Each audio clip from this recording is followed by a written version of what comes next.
lain. Itu yang membedakan Umar dengan khalifah-khalifah sebelumnya.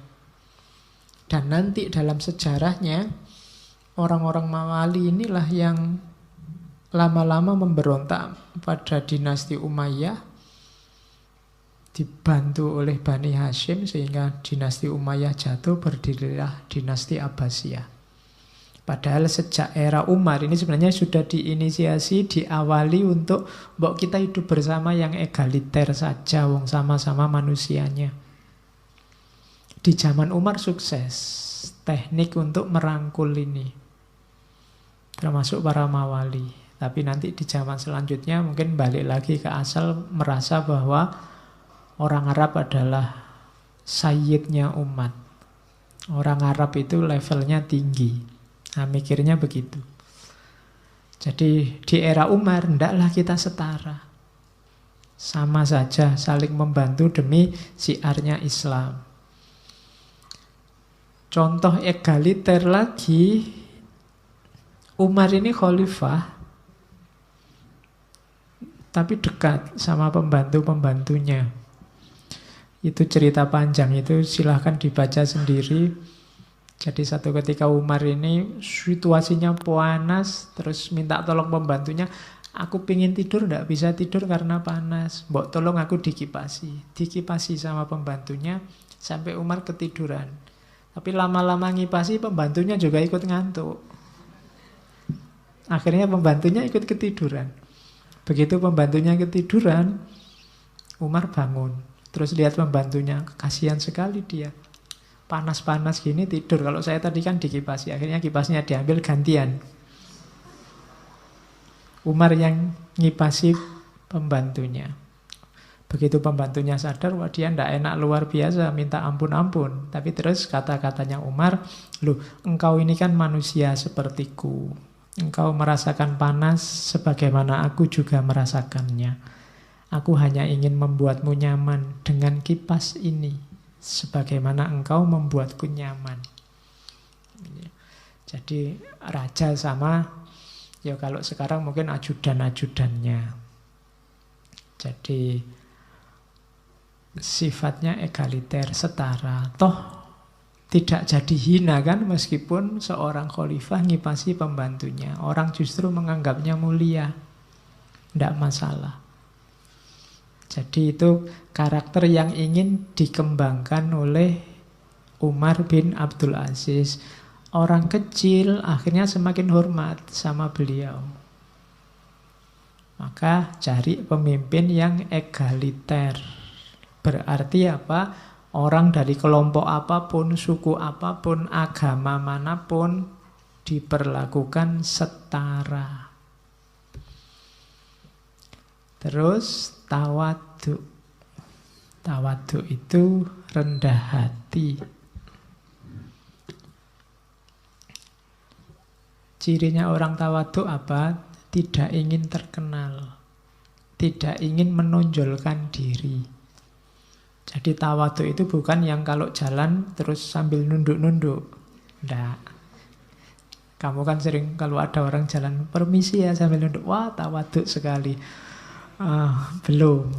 Jadi tawadu itu ketika orang tidak mau menonjolkan diri, tidak menyombongkan dirinya, itu tawadu namanya. Bisa sih, tapi ya tidak pamer-pamer, tidak ada perlunya ditunjuk-tunjukkan. Ya kalau memang butuh ya ditunjukkan, tapi kalau tidak ya tidak usah tak pamerin. Nah, itu namanya tawadu. Kalau sekedar gitu aja kecil, tapi ya tidak usah tak tunjukin lah. Buat apa sih dipamer-pamerkan? Nah itu orangnya namanya tawadu. Satu ketika Umar itu khutbah. Umar ini dikenal orasinya bagus, pinter. Kalau ngomong misalnya tentang siksa neraka, banyak orang nangis. Nah satu ketika beliau ini khutbah Idul Fitri. Mungkin karena khutbahnya sangat indah, banyak jamaah yang terharu, terhanyut, beberapa nangis.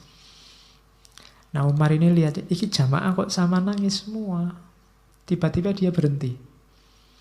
Terus khutbahnya ditutup. Padahal itu masih setengah jalan. Terus ada Seorang pejabat istana tanya, Amirul Mukminin, khutbah Anda itu kan membuat semua jamaah nangis terharu. Mereka ingin mendengar kelanjutannya. Kenapa tiba-tiba Anda berhenti? Aku tidak suka disanjung-sanjung dan dibangga-banggakan. Nanti kalau aku pulang mesti orang-orang bilang, wah khalifah khutbah sip. Ya kan? Kalau hari ini sudah di-share kemana-mana sudah khutbahnya. Nah, itu makanya Umar enggak, ini kok orang mendengarkan khutbahku sampai segitunya, ini harus berhenti ini, nanti dipuji-puji aku. Itu Umar. Jadi kalau saya tiru sekarang, lu kamu kok lihat aku ngaji segitunya, ini harusnya berhenti ini. Nah, ya, sudah jam 9 biar nggak capek. Oke. Jadi rakyatnya sangat cinta pada Umar sampai ada yang satu ketika Umar, saya akan berusaha besok kalau engkau meninggal, akan kita usahakan dimakamkan dekat makam Rasulullah. Tapi Umar menjawab, enggak. Demi Allah, menghadap Allah dengan seluruh dosaku selain kemusyrikan lebih aku sukai daripada menganggap diriku layak mendapat penghormatan seperti itu. Enggak lah, enggak usah sampai segitunya lah. Kalau bahasa hari ini enggak usah lebay. Aku enggak semulia itu. Jadi aku enggak layak dapat kehormatan sebesar itu. Mending aku menghadap Allah dengan dosa-dosaku sendiri daripada aku malu. Mungkin beliau merasa nanti aku malu, disetarakan, dijejer dengan Rasulullah. Itu namanya tawadhu. Jadi pemimpin yang tidak suka pamer, tidak suka menunjukkan kelihayannya, kemahirannya, kebesarannya. Jadi meskipun nggak ditunjukkan, orang juga sudah tahu kalau beliau orang besar. Terus masih karakter ininya, belum kebijaksanaan. Karakternya selanjutnya yang terkenal, beliau ini sabar, telaten. Satu ketika anaknya, ayah sampean ini kan sudah jadi khalifah, ayo kita jihad, kita basmi semua kemusyrikan, kita basmi semua kemaksiatan. Katanya Umar, sebentar, jangan tergesa-gesa anakku. Dalam Al-Quran saja Allah mencela dulu khamr 2 kali sebelum akhirnya mengharamkannya. Ya pelan-pelan, jangan langsung ditabrak dengan haram. Quran aja sebelum mengharamkan khamr dicela dulu. Maksudnya orang dipahamkan dulu bahayanya, kelirunya di mana, baru terus diharamkan. Kalau aku membawa seluruh kebenaran kepada rakyat dan mereka harus menerima seluruhnya pula, aku khawatir hal itu justru akan menimbulkan fitnah. Kayak Sunan Kalijogo, kayak Sunan Wali Songo, itu kan waktu berdakwah ya kalau mereka mau semua kebenaran bulat-bulat dipaksakan pada umat Islam yang ada. Tapi kan enggak, kalau dipaksa begitu mungkin rakyatnya malah lari, pelan-pelan. Biarkan mereka pinter dulu, biarkan mereka ngerti dulu, terus baru ditunjukkan halal haramnya. Itu namanya telaten, tidak kesusu meskipun punya power untuk itu. Jadi carilah pemimpin yang telaten dan sabar. Terus ini ada contoh. Jadi satu ketika anaknya menghadap lagi sama Umar, namanya Abdul Malik. Wahai Amirul Mukminin, sampean ini kok lambat ya? Jawaban apa yang engkau persiapkan di hadapan Allah di hari kiamat nanti seandainya Allah menanyakan padamu? Mengapa engkau melihat kesesatan tapi tidak membasminya? Dan engkau melihat sunnah tapi engkau tidak menghidupkannya di tengah masyarakat? Jawabannya Umar, semoga Allah mencurahkan rahmatnya kepadamu. Semoga Allah memberikan ganjaran atas kebaikanmu, wahai anakku. Sesungguhnya kaummu melakukan perbuatan dalam agama ini sedikit demi sedikit. Jika aku melakukan pembasmian terhadap apa yang mereka lakukan, maka aku tidak merasa aman bahwa tindakanku itu akan menimbulkan bencana dan pertumpahan darah, serta mereka akan menghujatku. Demi Allah, hilangnya dunia bagiku jauh lebih ringan daripada munculnya pertumpahan darah yang disebabkan oleh tindakanku. Jadi ini menghadapi banyak aliran-aliran. Ada yang dianggap sesat, ada yang dianggap lurus, ada yang dominan, ada yang pinggiran. Anaknya tidak telaten, mbok sudah kita punya kekuasaan. Sikat saja semua yang kelihatannya maksiat, sesat. Wong kita punya tentara banyak, apa susahnya nyerbu mereka, bikin undang-undang yang melarang-larang mereka. Nah, jawabannya Umar, sebentar anakku, ya kamu orang baik sih ya, pikirannya simpel begitu. Ya kan gitu bahasa kasarnya Umar. Jadi rakyat itu macam-macam, tidak bisa sesederhana itu. Kalau tiba-tiba dipaksakan, tiba-tiba dilarang, kemungkinan bisa pertumpahan darah. Muncul fitnah yang tidak karu-karuan. Kalau cuma mengenai aku sebagai raja tidak masalah. Tapi kalau gara-gara keputusanku, tindakanku, terus umat saling menumpahkan darah, aku tidak bisa. Karena Allah pasti murka dengan itu. Itu yang saya sebut beliau telaten. Bukan berarti yang salah terus dibenarkan, tidak. Diubah, tapi pelan-pelan. Manfaatkan jalur yang lembut, jangan jalur keras. Karena yang terjadi nanti bisa bunuh-bunuhan, pertumpahan darah sesama muslim. Mengingatkan, meluruskan iya, tapi dengan cara yang baik, pelan-pelan. Nah, itu cari pemimpin yang model begini, yang berkarakter ini, adil. Kalau ini saya tidak perlu cerita, semua orang yakin bahwa beliau ini orang yang adil. Saya bawa satu cerita itu.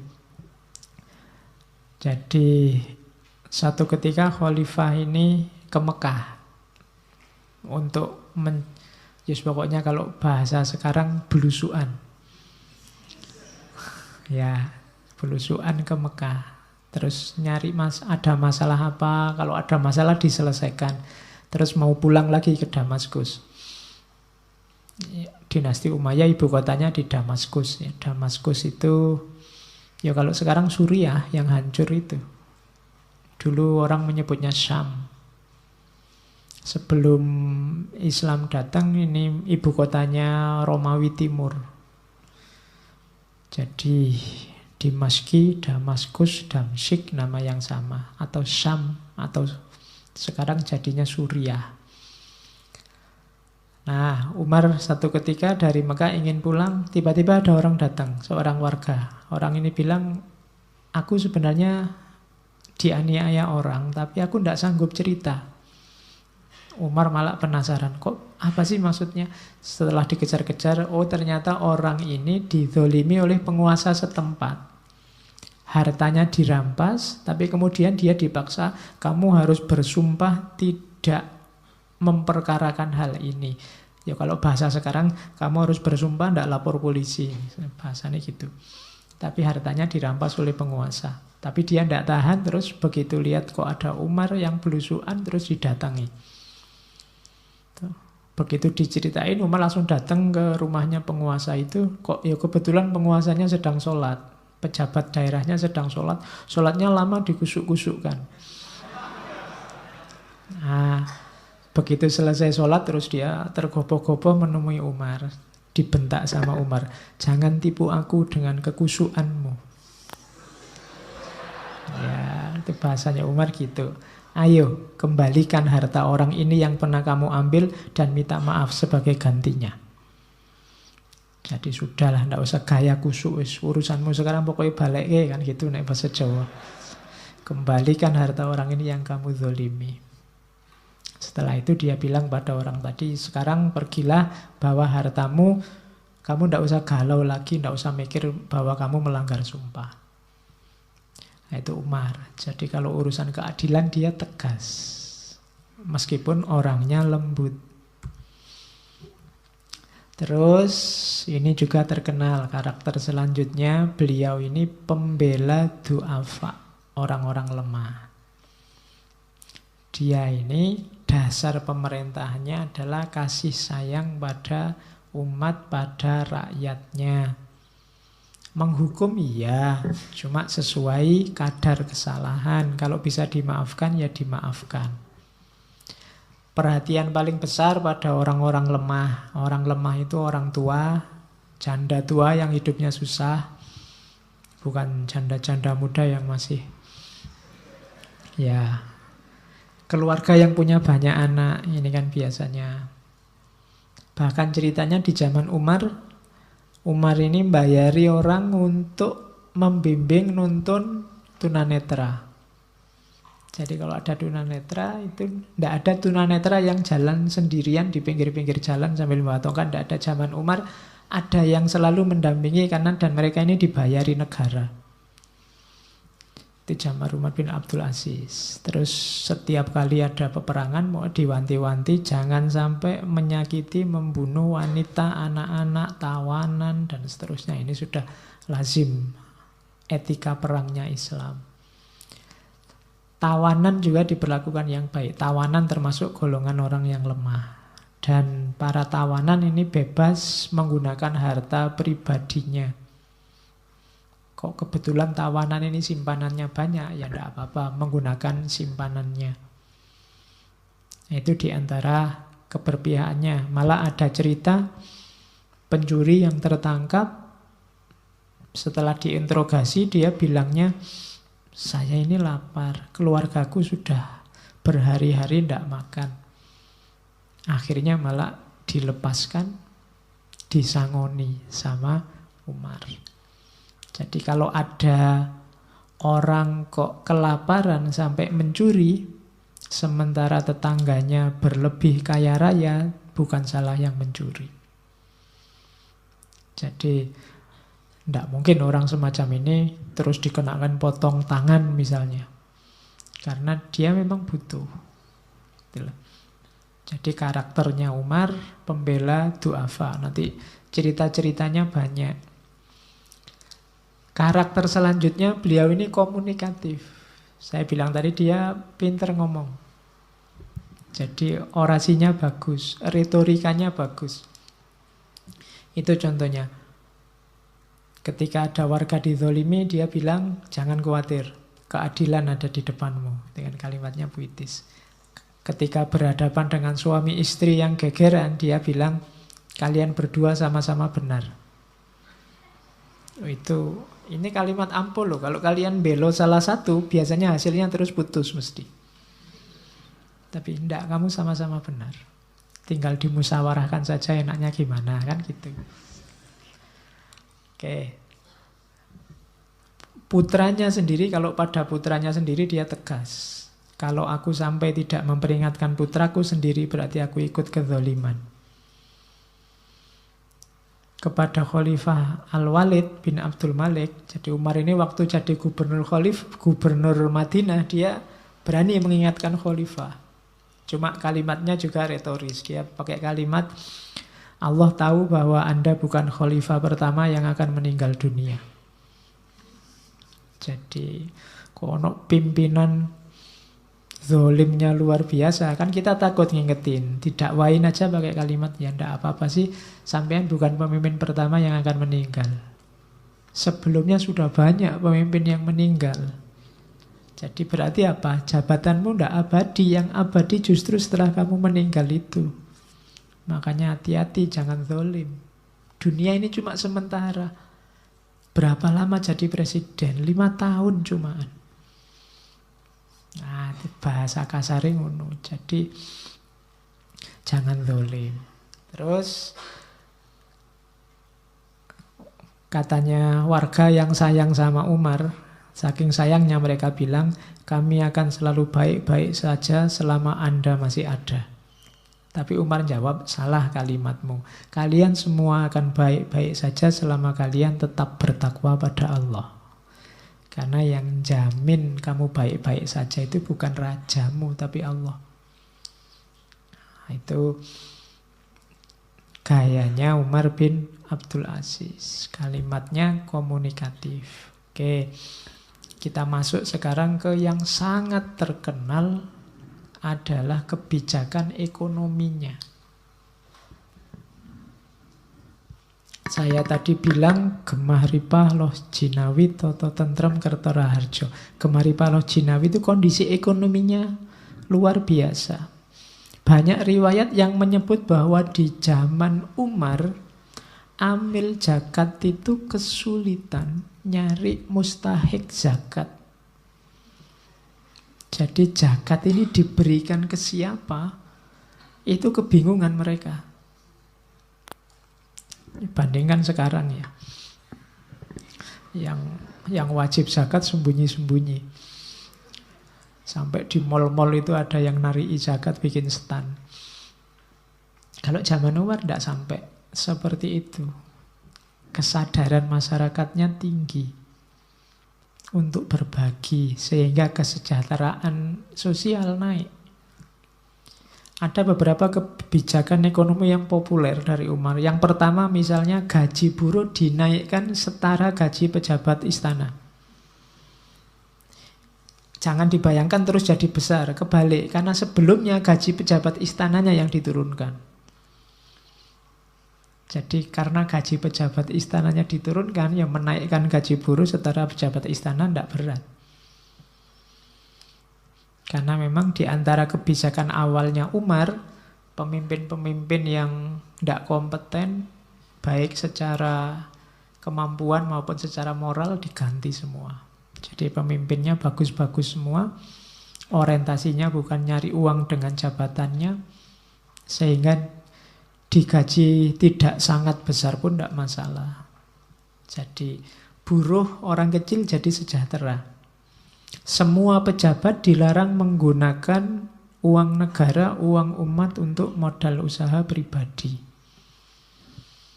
Itu kebijakan zaman itu luar biasa. Yang ketiga, ini mungkin kalau sekarang diterapkan bisa rame. Negara menanggung utang seseorang jika orang tersebut benar-benar terbukti tidak mampu membayar utang, selama hutangnya bukan untuk maksiat. Nah, ini kamu bolak-balik utang mesti kalau gitu. Belum punya rumah Pak, utang. Belum punya mobil Pak, utang. Mungkin kamu gitu dulu. Jadi ketika situasi ini bisa jalan, kalau dicermati ya sebenarnya kesuksesannya Umar bukan membuat dirinya sangat baik, tapi juga membuat masyarakat juga jadi masyarakat yang baik. Pemerintah percaya dengan rakyatnya, rakyat percaya dengan pemerintahnya, karena semuanya bisa dipercaya. Terus silahkan orang berusaha bebas, negara tidak banyak majeki, tidak mencampuri harga-harga.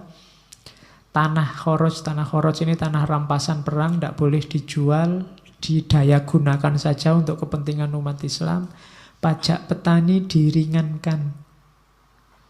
Terus pemerintah melakukan penghematan besar-besaran. Bahkan ada ilustrasi untuk nulis surat saja, katanya Umar, jika suratku ini tiba di tanganmu, maka pertajam pena dan perkecil tulisan.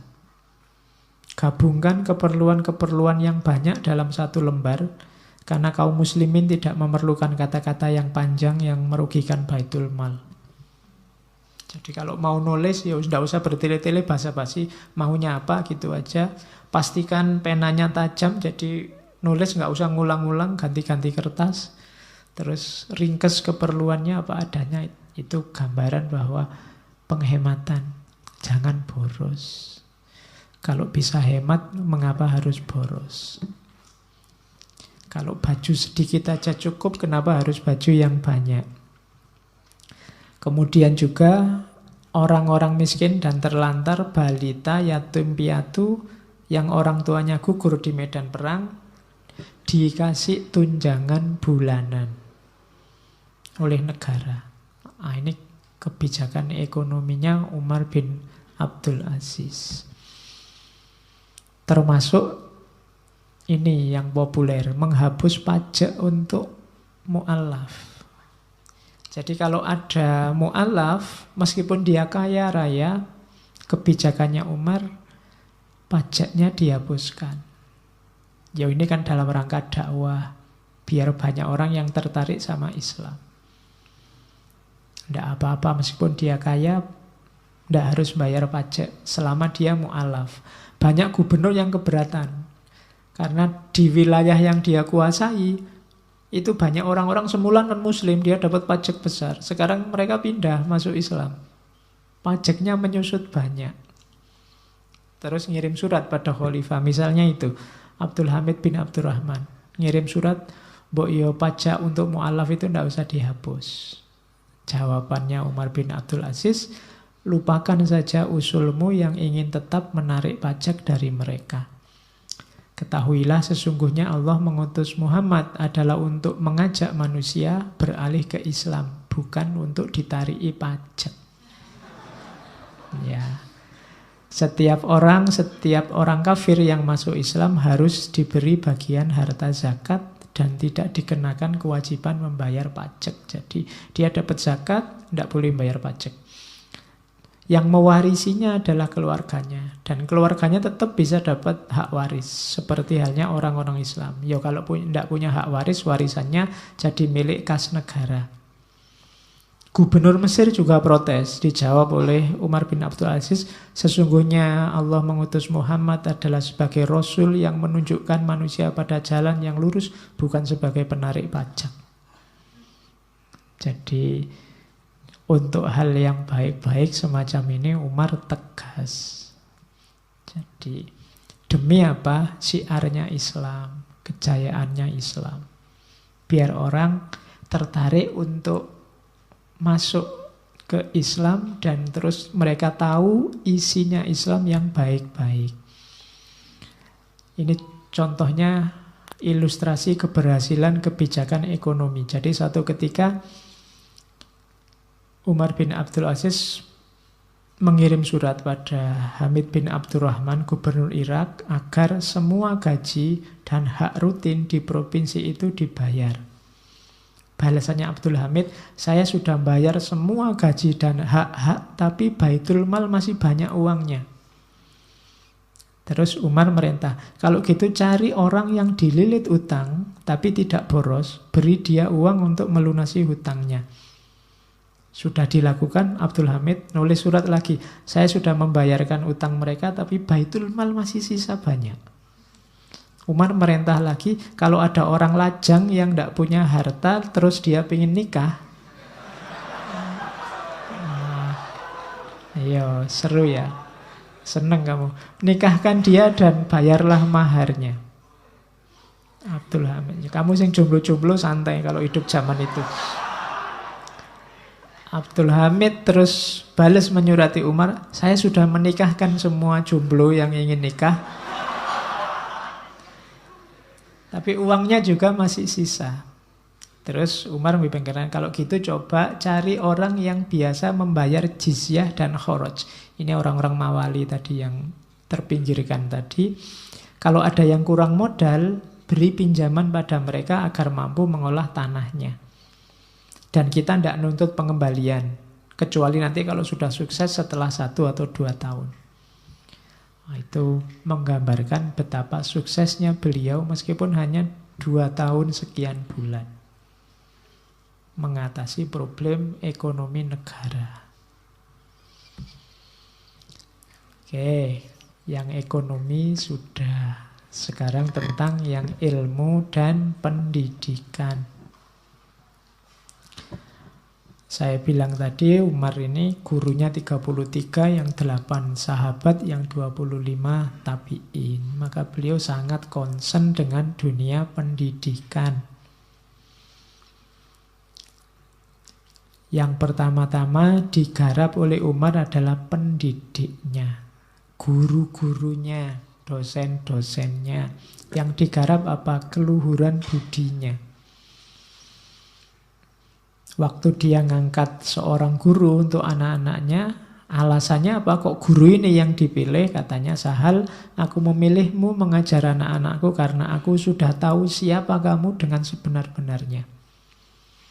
Jadi usahakan belajar ke siapa, gurunya siapa, kamu harus tahu dulu. Yang diketahui apa? Keluhuran budinya, moralnya. Itu penting. Jadi gurunya harus dijamin bermoral. Ya kalau sudah guru, kalau profesinya, profesionalitasnya kan pasti. Di bidangnya dia pinter. Tapi kalau moralnya rusak, bisa merusak anak didiknya. Maka garap dulu pendidiknya. Nyari guru yang bermoral. Guru apapun. Tidak cuma guru agama. Nasihatnya pada para pendidik, Umar pernah bilang, wahai para pendidik, jauhi kata-kata kasar. Jadi kalau ngomong jangan kasar, jangan bercanda tanpa batas karena membutakan hati. Bercanda boleh tapi harus tahu batas. Ya sekali-sekali. Guyonnya dikit-dikit, jangan banyak-banyak. Kalau terlalu banyak nanti jadi stand up komedi. Tidak jadi belajar. Jadi jangan terlalu banyak bercanda, jangan terlalu sibuk dengan hiburan-hiburan yang bisa mengganggu konsentrasi. Hiburan boleh, tapi jangan terlalu fokus ke situ. Susahnya hari ini hiburanmu ada di tanganmu. HP. Itu jangan terlalu sibuk dengan HP, kalau bahasanya dirubah begitu, karena bisa mengganggu konsentrasi. Boleh punya HP, boleh lihat HP, neng yo. Jangan sampai segitunya lah jatuh cinta sama HP. Berdoa dulu sebelum belajar, mulai pelajaran dengan Fatihah. Jangan lupa fisik. Belajar yo belajar, cuma yo jangan baca buku 24 jam. Fisikmu juga harus kuat. Jangan lupa istirahat. Tidur siang enggak apa-apa. Kalau kalian kan memang tidur siang selalu karena malamnya melek. Ya maksudnya yang imbang, ya belajar, ya istirahat. Kemudian nasihatnya lagi, ikatlah ilmu dengan tulisan atau catatan. Nggak usah malu nyatet, Pak kan lebih keren dihafalkan. Nggak, lebih terjamin kalau ditulis. Makanya saya pakai ini, lebih terjamin daripada ngewarang dihafalkan, nek keliru malah bahaya. Jadi mending ditulis saja, nanti lebih terkontrol yang disampaikan. Jadi ikatlah ilmu dengan tulisan. Ya kalau levelmu level Imam Syafi'i itu ndak apa-apa dihafalkan. Ya, kamu kan levelnya masih level yang sekarang hafal sebentar lagi hilang. Jadi ya ditulis ndak apa-apa, dicatat kalau ada yang penting.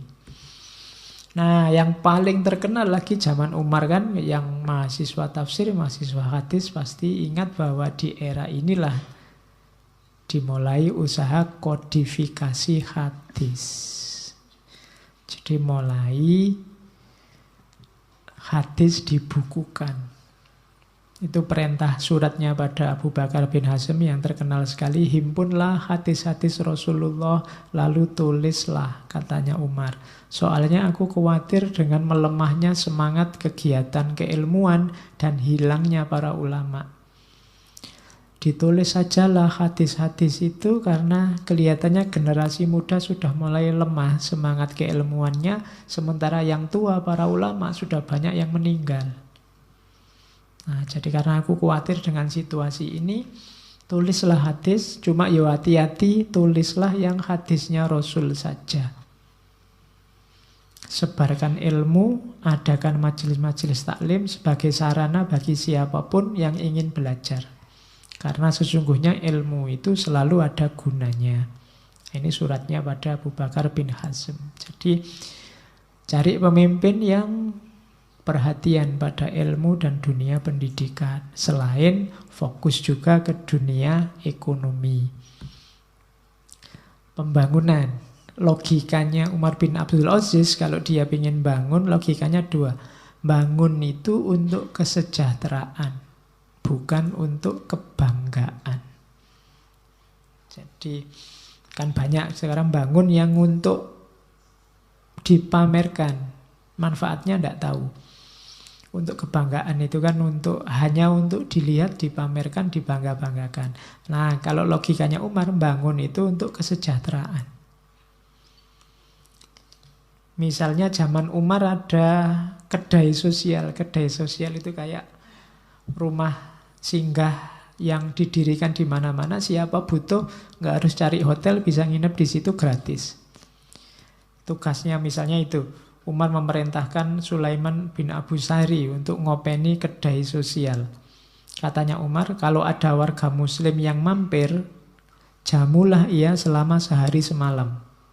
Beri makan pula binatang kendaraannya. Yo, kalau zaman dulu kendaraannya kan binatang. Kalau sekarang mungkin kasih bensin motornya, mobilnya. Jika dia miskin, jamu selama 2 hari 2 malam tidak apa-apa. Kalau dia kehabisan bekal, antarkan dia ke kampung halamannya dengan cuma-cuma. Jadi zaman itu ada kedai-kedai sosial. Jadi kalau kalian mau touring, ya tidak usah nyari hotel. Di sana banyak kedai, kamu bisa nginep di situ dan dijamu ya tidak lama-lama. Semalam tidak apa-apa. Terus kamu kan paginya melanjutkan perjalanan. Atau kalau miskin 2 hari tidak apa-apa. Kalau tidak punya apa-apa, ya diantarkan aja pulang ke kampung halamannya. Kan itu gratis, tidak apa-apa. Nah, itu zaman Umar. Jadi bikin apa-apa itu pertimbangannya kesejahteraan rakyatnya. Zaman saya kecil dulu di desa-desa itu ada namanya Banjar. Banjar itu bisa orang nginep di situ. Saya tidak tahu sekarang apa masih ada ya di desa-desa, Banjar desa itu. Jadi tidak harus kamu nyari hotel, tidak harus meskipun backpacker, tidak apa-apa, nginep di Banjar desa. Dan di kampung saya dulu masih banyak orang yang di depan rumahnya ada semacam ya ember dari tanah liat, tempayan. Isinya air, jadi siapapun lewat bisa ngambil air minum di situ. Sekarang mungkin tidak ada tradisi semacam itu. Kamu boleh mulai.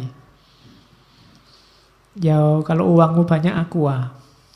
Taruh depan kos-kosanmu, siapa lewat silahkan minum. Kalau enggak ya kamu masak air sendiri. Loh itu kelihatannya simpel, tapi itu sodako. Jadi berbagi dengan orang lain. Uang cuma air putih aja kok, tidak apa-apa. Ini tradisi-tradisi yang menghilang hari ini. Oke. Ini kalau menghadapi konflik. Misalnya Umar kalau ada konflik, misalnya ada konflik ini, ada orang yang ganti bacaan sholawat. Bacaan sholawatnya diganti pujian-pujian, doa-doa pada pemimpin mereka. Nah, ini ada kasus itu. Dilaporkan pada Umar. Umar akhirnya bikin kebijakan begini. Telah terjadi penyimpangan. Kebetulan ini yang melakukan penyimpangan ini kelompok-kelompok seniman. Oleh para seniman, mereka melecehkan Rasulullah dan keluarganya serta kaum mukminin. Maka setibanya suratku ini, tolong cegahlah tindakan mereka. Dan supaya mereka tetap membaca sholawat kepada beliau Rasulullah dan keluarganya. Selain itu mereka boleh berdoa apa saja. Yo tetap bacalah sholawat. Muji pemimpin, mendoakan pemimpin tidak apa-apa. Cuma ya sholawatnya dihidupkan lagi. Itu kebijakannya Umar. Tidak kok ujuk-ujuk dipersekusi, dieksekusi. Tidak. Diingatkan mereka, tidak boleh kamu kayak gitu, itu sesat. Mau mendoakan nenek moyang pemimpin, monggo. Tapi tidak usah ngubah-ngubah sholawat. Tetap bacalah sholawat.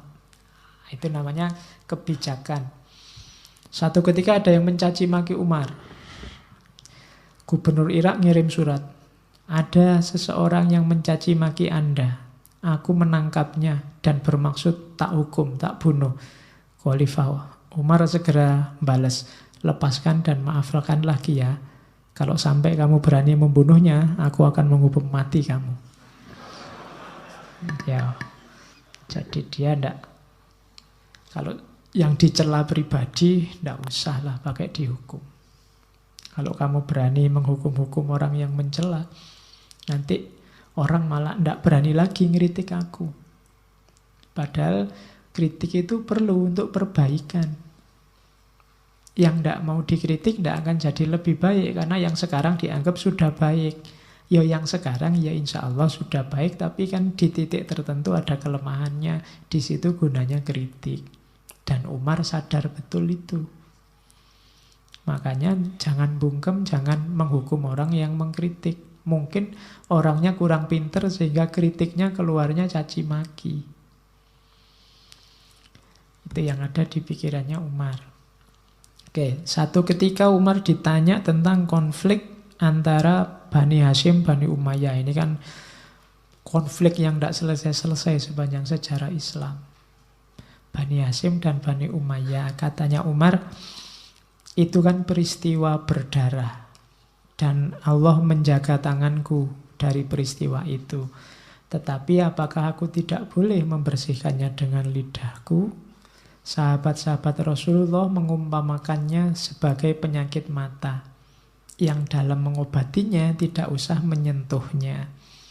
Jadi ini Umar, ya itu konflik simbah-simbah bapak-bapak kita dulu yang berdarah-darah.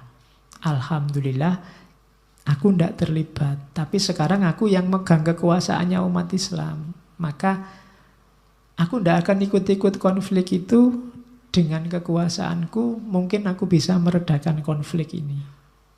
Terus Umar pinjam istilahnya para sahabat. Kalau ini penyakit, namanya penyakit mata.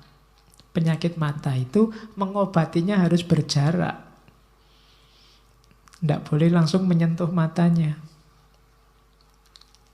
Jadi bukan tidak kayak penyakit capek. Misalnya capek kan kamu harus malah nempel sama capeknya dipijat. Kalau berjarak malah tidak. Pijet berjarak kan nggak jadi pijet. Tapi kalau sakit mata tidak boleh nempel. Jadi, nah konfliknya antar umat Islam ini kayak penyakit mata. Iya harus diselesaikan oleh yang berkepentingan, tapi kalau bisa ambil jarak.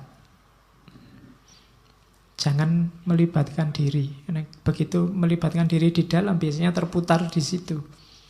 Nah itu makanya sahabat-sahabat Rasulullah mengumpamakannya seperti penyakit mata.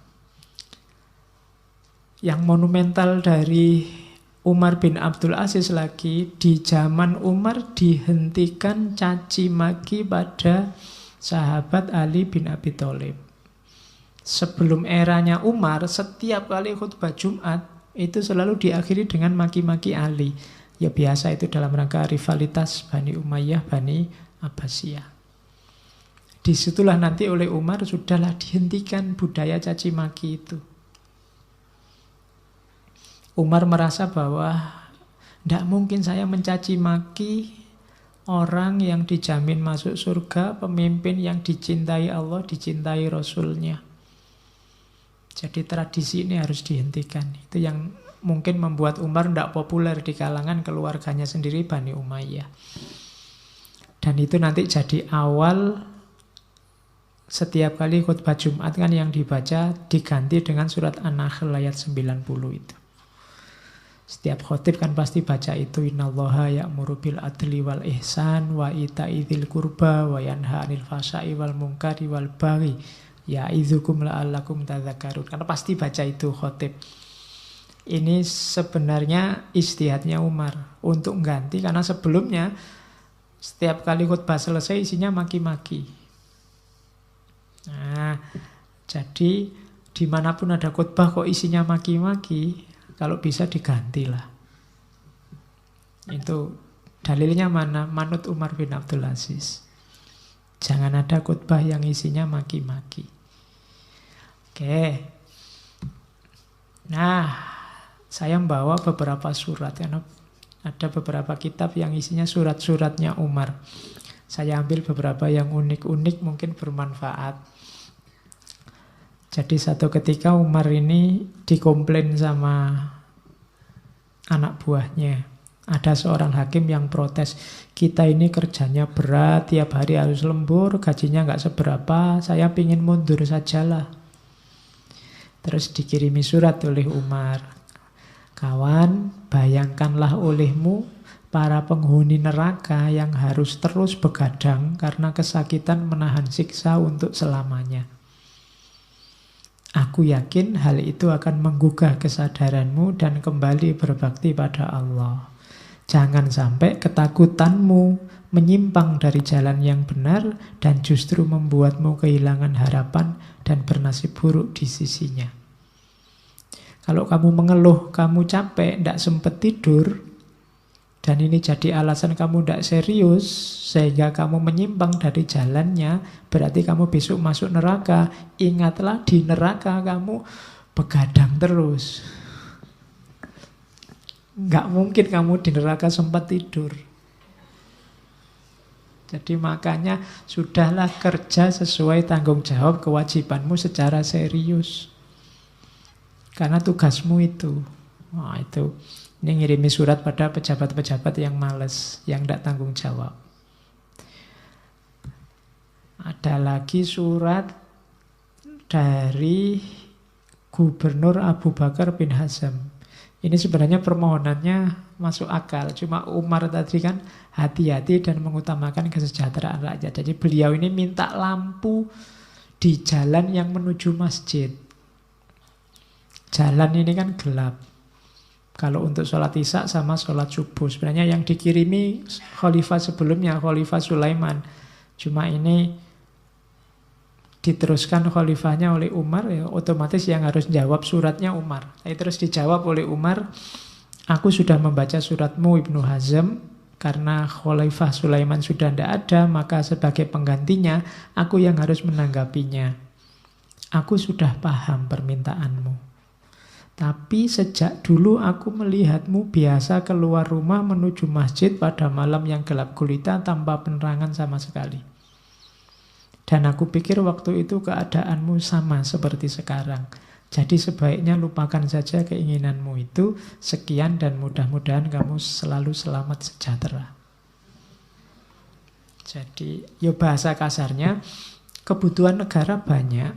Kalau sekedar jalan menuju masjidmu, sejak dulu aku lihat kamu ke masjid di gelap-gelapan juga tidak apa-apa toh.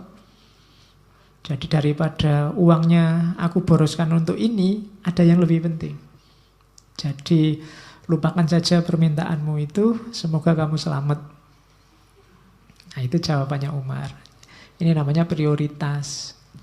Bukan berarti jalan itu tidak penting, tapi banyak hal lain lebih penting. Selama ini toh kamu juga lewat jalan itu, jamaah juga tetap ramai dan gak masalah. Itu jawabannya Umar. Terus ada lagi surat pada Adi bin Arthod. Ini seorang gubernur yang suatu ketika dia menangkap tawanan yang mau makar. Dia minta izin, tawanan ini saya siksanya ya, biar dia ngaku. Umar balas cepat-cepat, suratmu sudah aku baca dan aku sudah paham maksudmu. Tapi aku benar-benar heran, mengapa kamu minta izin padaku untuk menyiksa makhluk Allah? Kamu pikir aku ini benteng yang bisa melindungimu dari siksanya? Jika memang ada bukti, maka tindaklah ia berdasarkan bukti yang ada. Atau jika ia mengaku, tindaklah berdasarkan pengakuannya. Tapi jika ia menyangkal dan berani bersumpah pada Allah, maka lepaskanlah ia. Sungguh bagiku lebih senang ia bertemu Allah dengan membawa kejahatannya daripada aku bertemu Allah dengan berlumuran darahnya. Jadi ngapain dadak disiksa-siksa segala? Kalau tidak mau ngaku ya sudah. Gitu loh. Mending salah melepaskan daripada salah menghukum. Karena resikonya panjang. Kalau salah menghukum, pertanggungjawabannya ke atas. Kalau ada bukti, hukum sesuai bukti itu. Kalau ada pengakuan, sesuai pengakuan. Kalau tidak ngaku, bersumpah demi Allah, tidak, ya sudah dilepaskan. Nah, itu kebijakannya Umar.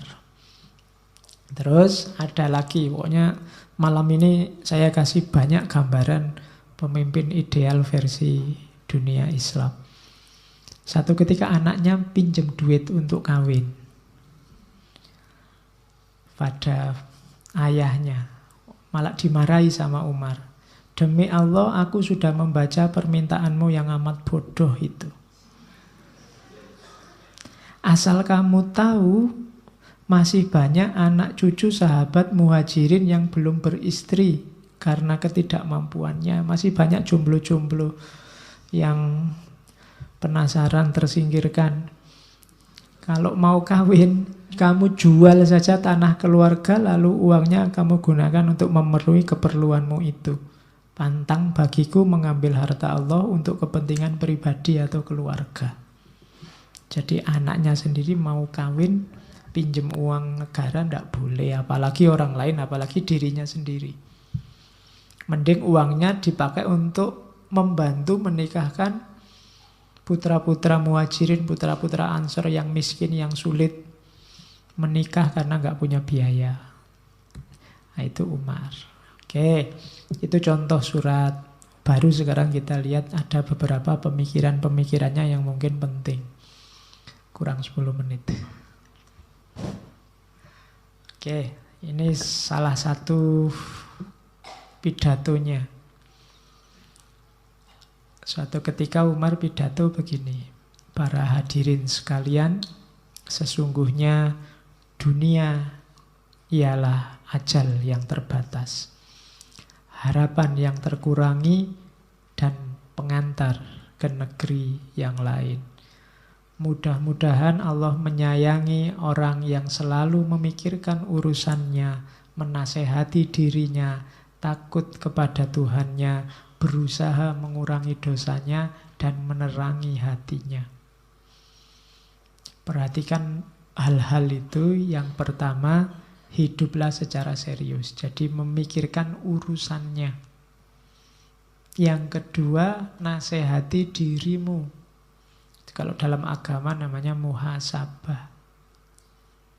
Yang ketiga, takutlah hanya kepada Tuhanmu. Yang keempat, kurangi dosamu. Bukan hapus dosamu, abot nek menghapus dosa, kurang ono.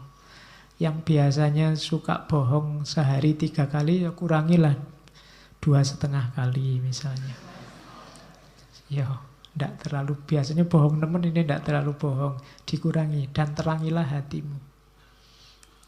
Para hadirin sekalian, aku yakin kalian semua tahu bahwa Adam, nenek moyang kalian, diusir dari surga hanya karena melakukan satu kesalahan. Tapi Tuhan kalian berjanji akan menerima taubat. Karena itu, hendaklah setiap kalian waspada terhadap kesalahannya dan berharap penuh kepada Tuhannya. Waspadalah, jangan menyepelekan salah yang kecil. Dosa yang menurutmu sepele. Misalnya, pakai baju temennya nggak izin misalnya. Temennya sampai marah-marah, itu kan sepele. Allah, besok minta maaf, beres Pak. Hati-hati, dosa sekecil apapun itu bisa fatal akibatnya kalau Allah tidak berkenan. Adam itu dikeluarkan dari surga karena dosa cuma satu tok, yaitu makan. Iya kan? Dosanya Nabi Adam kan makan buah khuldi, yang buah itu dilarang oleh Allah. Itu dia dikeluarkan dari surga. Loh, kalau logika Adam ini diterapkan ke kalian, kalian tidak bisa mlebu swarga, dosamu banyak. Tapi ya tetaplah berharap sama Allah, karena Allah Maha penerima taubat. Itu nasihatnya Umar bin Abdul Aziz. Ada 3 hal yang menunjang kesempurnaan akhlak seseorang. Yaitu yang pertama apa? Dapat mengendalikan amarahnya sehingga tidak keluar dari kebenaran. Yang kedua, bisa menguasai rasa senangnya sehingga tidak terjebak dalam kebatilan. Yang ketiga, bersikap arif dan sabar jika sedang berkuasa. Ingat-ingat 3 ini. Orang biasanya terjebak di 3 ini. Saat marah, saat senang, dan saat berkuasa. Kok sedih enggak Pak? Enggak. Kalau sedih biasanya kamu malah ingat Allah, pingin tobat. Tapi kalau kamu sedang seneng biasanya lupa. Hidupmu kalau lancar-lancar saja, rutin-rutin saja, kan kamu jarang ingat Allah. Biasa-biasa saja, jarang ingat Allah. Apalagi seneng. Tapi kalau sumpek lebih ingat. Maka waspada kalau kamu pas senang. Atau pas marah. Kalau ini sudah umum. Kalau orang marah itu sedang di luar kontrol. Atau yang ketiga sedang punya kuasa. 3 hal ini memabukkan. Kekuasaan, kemarahan, dan kesenangan. Hati-hati. Kalau kita bisa mengendalikan 3 hal ini, maka kita menuju kesempurnaan akhlak. Katanya Umar bin Abdul Aziz. Oke, terus kalau ini nasihatnya bagi yang ingin amar ma'ruf nahi mungkar, melakukan perbaikan dan kebaikan di tengah masyarakat, nasihatnya Umar, kalau kamu bisa menyembuhkan luka temanmu tanpa membakar kulitnya dengan besi panas, lebih baik kamu tidak melakukan cara yang menyakiti itu. Jadi menasehati teman, menunjukkan kebaikan dengan cara menyakiti, itu kan menyembuhkan luka dengan membakar kulit dengan besi panas. Kalau bisa jangan gitu. Iyalah kalau seandainya temanmu salah, iya, temanmu maksiat, iya, tapi jangan gitu cara memperbaikinya.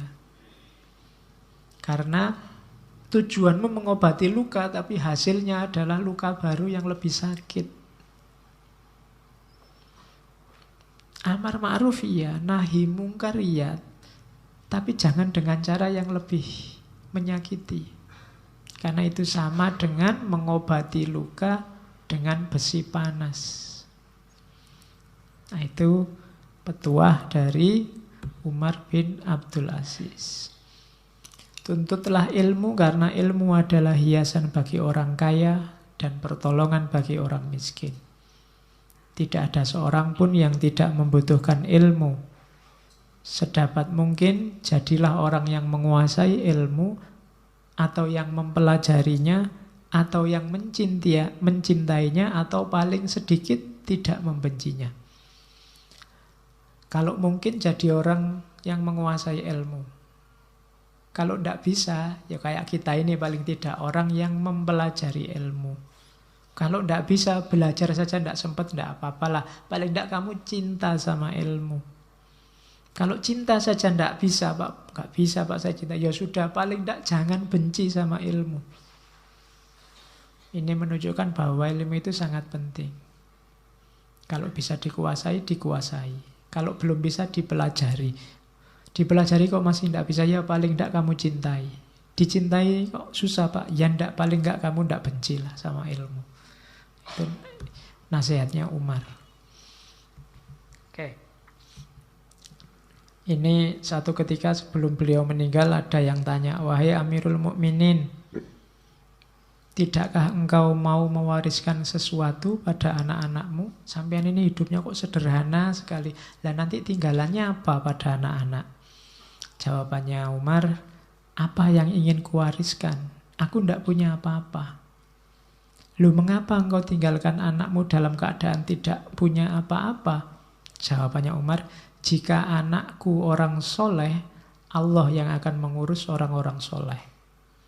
Tapi jika anakku orang yang tidak soleh, aku tidak mau meninggalkan hartaku di tangan orang yang mendurhakai Allah dan menggunakan hartaku untuk mendurhakai Allah. Tidak usah ditinggal. Berarti apa? Warisan yang paling berharga itu apa? Kesolehan. Jadikan anakmu jadi anak yang soleh. Kalau tidak, kamu tidak pantas mewarisi hartanya juga. Karena harta itu akan dipergunakan untuk mendurhakai Allah. Menggunakan harta di jalan yang dimurkai oleh Allah. Nah, itu jawabannya Umar bin Abdul Aziz. Terakhir, ini kalimat pada anaknya. Satu ketika Umar bilang pada anaknya, ya bunayya idza soluhar ra'su falaisa alal jasadi ba'sun. Wahai anakku, kalau isi kepala beres, maka tidak akan ada masalah terhadap jasmani, dunia nyata, jasadmu.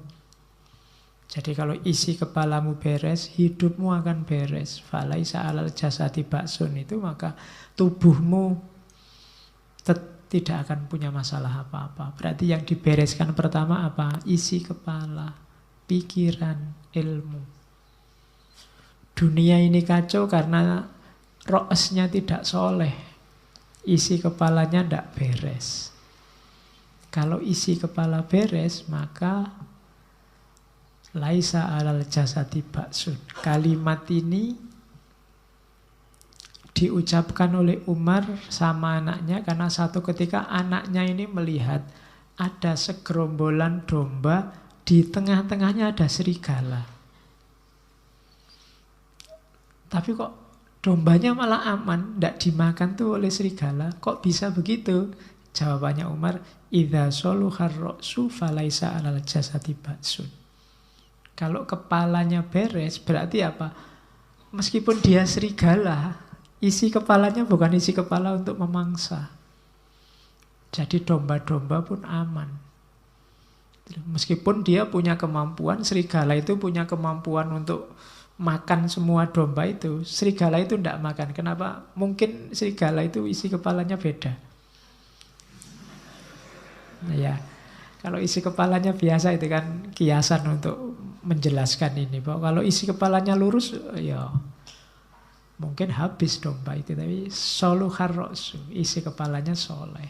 Makanya dombanya aman. Kalian juga begitu. Kalau isi kepalamu beres, semua hal dalam hidupmu akan beres. Kuncinya ada di situ.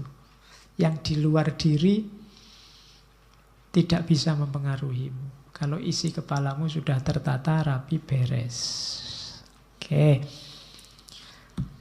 Saya kira itu malam ini isinya cerita menunjukkan bahwa kita punya tokoh besar, kita punya ideal, kita punya idola yang bisa ditiru. Yang beliau kalau pakai bahasa filsafat tidak cuma sofia tapi juga phronesis. Tidak cuma punya kebijaksanaan teoritis.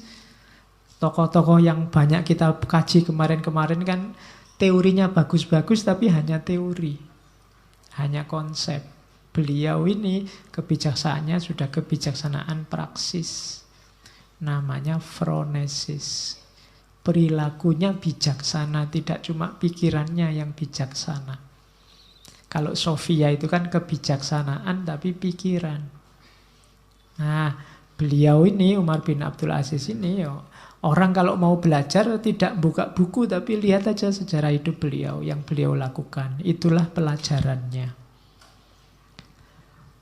Oke, saya kira itu untuk Umar bin Abdul Aziz. Minggu depan kita ke India.